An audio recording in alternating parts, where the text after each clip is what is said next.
Pressure tu belakang pressure tu. Dia sama je macam Belakang pressure tu. Tapi dapat Dia sekarang dia kena ada tahan tepi ni. Okay. Sekali lagi. We can do this. Aku tahan. Aku tahan jap. Apa-apa ni. Bawah kena lebih lah. Sabar. Hold. Jangan masuk lagi. Patah depan belakang ni. Okey. Berat ke tu? Rapat tu. Sabar. Depan belakang kan dia cuba try. Okey. Try Angkat depan belakang. pelan-pelan.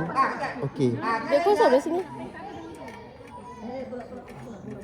Cintu. Okey. Okey. Dua orang. Dua orang. Mana kayu kau tadi? Kau Dah memang basah. kau masuk bawah sikit.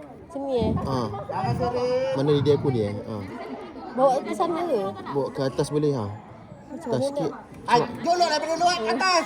Jolok daripada. Dia tukar arah sini pula. Okey, aku tahan sini. Untuk secure. Wah, tu bulan 5. Betul, bulan 5. Okey, angkat pelan-pelan. Itu atas sana. Okey. Okey. Boleh tahan nak ni. Bodoh. Okey, pindah sini.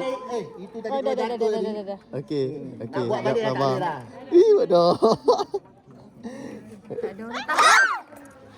Cuba lagi. Tiga kali dah ni. Inilah barisan kita yang tewas dekat tasik. Ya, aku tahan Korang angkat, aku tahan ni. Gantikan ketibaan. Boleh angkat? Seorang boleh angkat? Angkat. Itu dia. Di bawah tu pelan-pelan. angkat. Okey. Wajah. Malam tadi makan nasi angin. Betul ke? Sini. Sekejap. Okey, bawa ke aku. Tadi dah ada letak dia Dia sampai ujung-ujung tu dia hilang sekejap. Okey, seorang tahan. Okey, kau tahan. Okey. Tak ada. Aku pegang bawah. Okey. Allah. Dia kena 2 orang lah. 2 orang, 3 orang untuk pegang bawah je. Siapa nak 3 orang tu? Kamu bertiga lah, kamu bertiga. Kau bertiga pegang bawah. Kita ni tolong adjustkan Bawa atas. supaya tak jatuh. Atin jaga nak buat belakang atas. lah kot. Tepi tak ada. Okey, belakang lah. Okey. Okey. Sabar, jauh sangat. Cuba tolong cucuk naik atas lah. Okey. Macam mana nak buat naik atas?